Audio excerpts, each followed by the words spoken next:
பழமொழி என்னன்னா, பேசும் முன் யோசி. இதுதான் பழமொழி. வாங்க கதை என்னங்கிறத பார்த்துட்டு வந்துடலாம். அழகே அழகே எதுவும் அருண், ராஜா 2 பேரும் நண்பர்கள். வகுப்பறையில் ஒன்றாக தான் படிப்பாங்க. ஒரே வரிசையில் தான் அமர்ந்திருப்பாங்க. இந்த அருண்கிற நண்பன் வந்து எப்போவுமே தான் சொல்வது தான் சரியாக இருக்கும், அவன் சொல்வது தான் எல்லாமே நடக்கும் அப்படிங்கிற மாதிரி கிளாஸில் நடந்துட்டு இருப்பான் வகுப்பறையில்.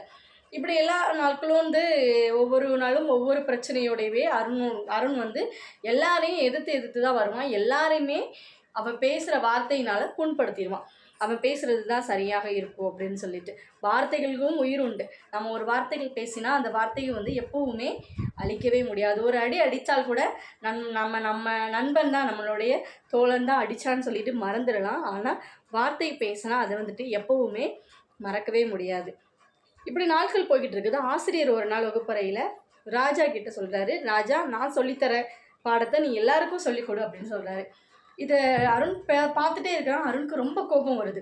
இவன் என்ன சொல்லித்தருவான் நமக்கு அப்படின்னு சொல்லிட்டு மற்ற மாணவர்கள் எல்லாருமே அருண்கிட்ட வந்து நெருக்கமாக பழக மாட்டாங்க. ராஜா கிட்ட நல்ல நெருக்கமாகவே இருப்பாங்க. ராஜா சொல்லித்தரதை ஏற்றுக்கொள்வாங்க. ஆனால் அருணும் ராஜாவும் நல்ல நெருங்கிய நண்பர்கள்னாலும் அருண் வந்து ராஜா சொல்லித்தர எதையுமே முழு மனதோடு அதை ஏற்றுக்கவே மாட்டான். இப்படி இருக்கையில் வந்து ராஜா சொல்லித்தரான் தன்னுடைய நண்பனுக்கு அருணுக்கு. அருண் பயங்கர கோபத்தில் திட்டி விட்டுருதான்.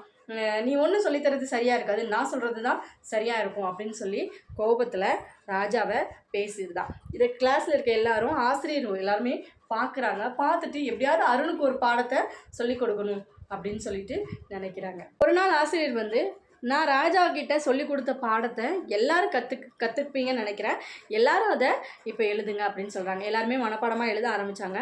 ஆனால் அருண் மட்டும் பதட்டத்தில் என்ன பண்ணுறதுனே தெரியாமல் முழிச்சிட்டு இருந்தான்.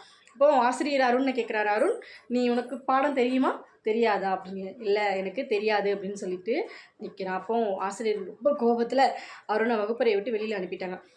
வெளியில் அனுப்பி மதிய நேரம் வந்து எல்லோரும் உணவு அருந்த போயிட்டாங்க. அப்போது ராஜா வந்து அருண்கிட்ட போய், அருண், நான் உனக்கு சொல்லித்தரேன்டா, நீ அதை படித்து ஆசிரியர் வரும்போது நீ எழுதி காமிச்சு வகுப்பறைக்குள்ளே வா அப்படின்னு சொல்லிட்டு ராஜா சொல்லி கொடுக்குறான். இப்போ அருண் அதை படித்து மறுபடியும் ஆசிரியர் வகுப்பறைக்கு வரும்போது அதை எழுதி காமிச்சு உள்ளே வந்துட்டான். ஆசிரியர் சொல்கிறாரு, நம்ம பேசும் முன்னே எதுனாலும் யோசித்து தான் பேசணும்.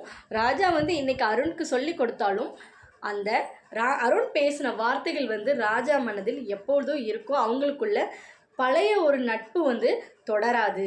நம்ம என்ன பேசினாலும், யார்கிட்ட பேசினாலுமே நம்ம பேசும் முன்னாடி 1000 தடவை யோசிக்கலாம். ஆனால் பேசுனதுக்கப்புறம் ஒரு வாட்டி கூட நம்ம அதை யோசிக்கவே முடியாது. நம்ம பேசின வார்த்தைகளை வந்து நம்ம அள்ள முடியாது.